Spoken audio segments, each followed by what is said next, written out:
Quando vamos à praia, nos deslumbramos com a natureza ao redor.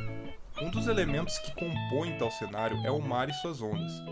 Apesar de algumas vezes termos a impressão de que é um amontoado de água sendo carregado para a beira da praia, veremos em alguns instantes que o que se propaga ao longo desse movimento é a energia de diversos fatores. Esse evento tão recorrente tem por trás diversos fenômenos físicos. Tentaremos apresentar uma visão diferente sobre as ondas para o telespectador, levando em consideração uma pequena parte da física por trás das ondas marítimas e procurando relacionar isso com os conteúdos vistos no capítulo 16, do conhecido livro Fundamentos de Física, volume 2. Nosso objetivo nessa videoaula não é descrever matematicamente com muitos detalhes todos os movimentos das ondas marítimas, mas sim relacionar e utilizar do conhecimento obtidos em ondas 1 para a compreensão de fenômenos mais complexos.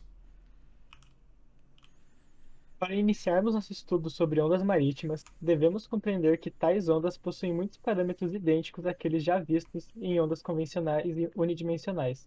Como exemplo, temos o comprimento de onda, o período sendo esses, respectivamente, a distância e o tempo que leva para a onda completar um ciclo, a frequência, o número de ciclos por segundo da onda, e a amplitude, metade da distância vertical entre o vale e a crista da onda. Quando analisamos as ondas oceânicas, tais parâmetros são influenciados diretamente pela velocidade do vento, distância que o vento sopra, também chamado de FET, e a duração da ventania. Nós temos aqui uma imagem que representa graficamente tudo o que foi dito anteriormente. Aqui nós temos a velocidade da onda, né, sendo propagada da esquerda para a direita, o comprimento de onda, sendo a distância entre uma crista e outra. A gente tem um vale, a gente tem a crista e a amplitude, que é metade da distância do vale à crista. É de fácil compreensão que as ondas marítimas se propagam ao longo do tempo e percorrem uma certa distância, assumindo para isso uma velocidade de propagação.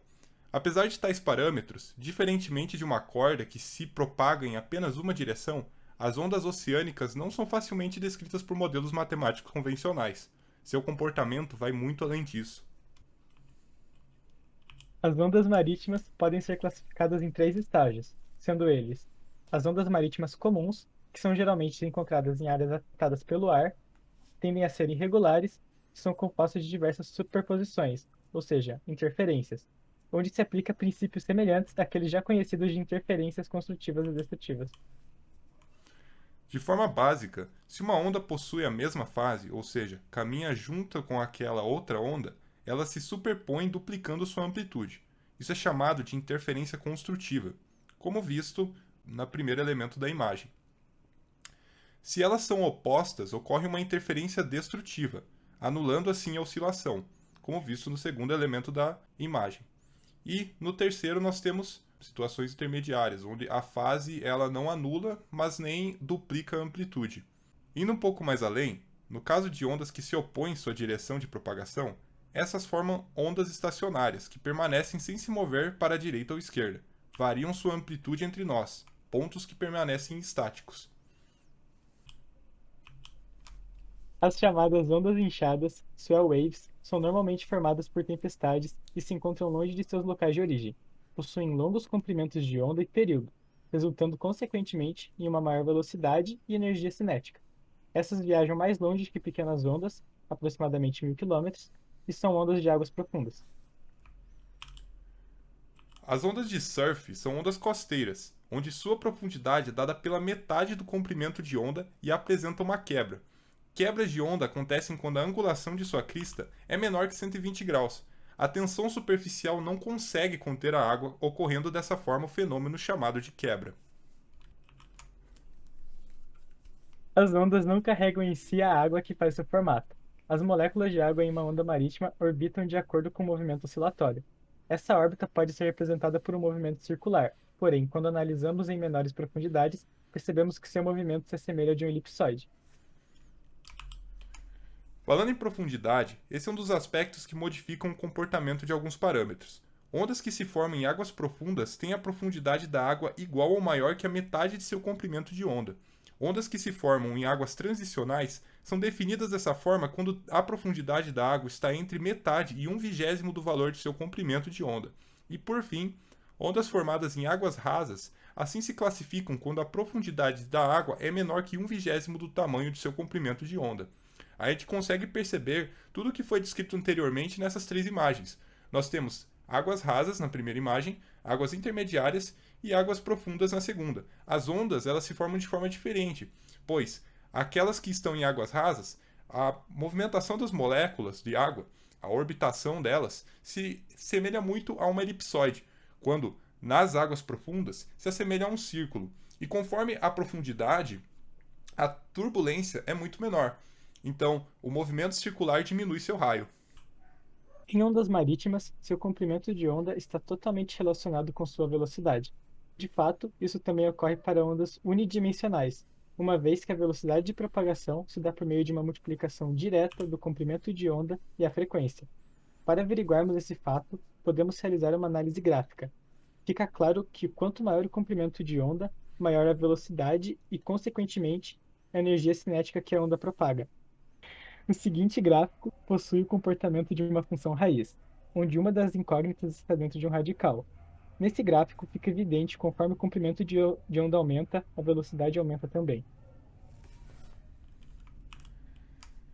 A velocidade de ondas em águas rasas está diretamente relacionada à profundidade da água na qual ela se encontra, como pode ser retratado no seguinte gráfico.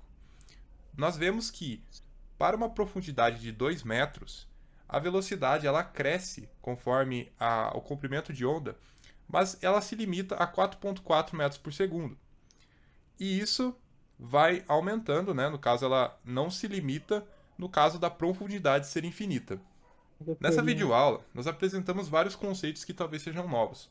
Para ficar mais fácil, vamos simular isso. Que tal, Luiz? Bora, bora. Neste simulador, é possível ter uma ideia básica que nos ajuda a entender sobre as ondas marítimas. Nela, há uma gota de massa desconhecida com energia potencial acumulada, na qual é transferida para a água. Obviamente, no oceano não possuímos uma torneira gigante, porém, há a ação dos ventos que fornece energia cinética ao oceano para a formação das ondas.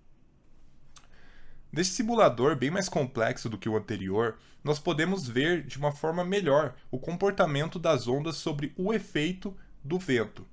Aqui nós temos três parâmetros que podemos mexer: a velocidade do vento, o quão aguda é a nossa onda e a escala do oceano.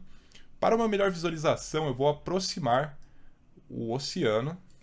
A gente consegue perceber a formação de ondas, mesmo sobre o efeito de uma velocidade de vento um pouco menor.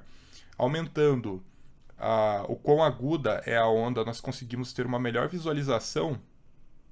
Aqui, né, no vento mínimo, nós percebemos comprimentos de onda bem pequenos, né? O que faz sentido com o que foi explicado. Aumentando a velocidade, nós aumentamos a velocidade da onda, de propagação da onda, né? Aumentando a energia cinética e, consequentemente, o comprimento de onda. A gente consegue perceber aqui que o comprimento de onda está bem grande, né? A gente tenta aumentar a escala, inclusive, né? Na verdade, ampliar, né? Essa visão, nós conseguimos perceber isso também, né? Diminuindo aqui a energia cinética que está sendo transferida para as águas, nós temos um comprimento de onda menor. Aqui estão as referências que nós usamos para a produção desse vídeo. Todas as referências e imagens se encontram aqui. Esperamos que vocês tenham aproveitado a nossa apresentação sobre ondas marítimas. Até a próxima!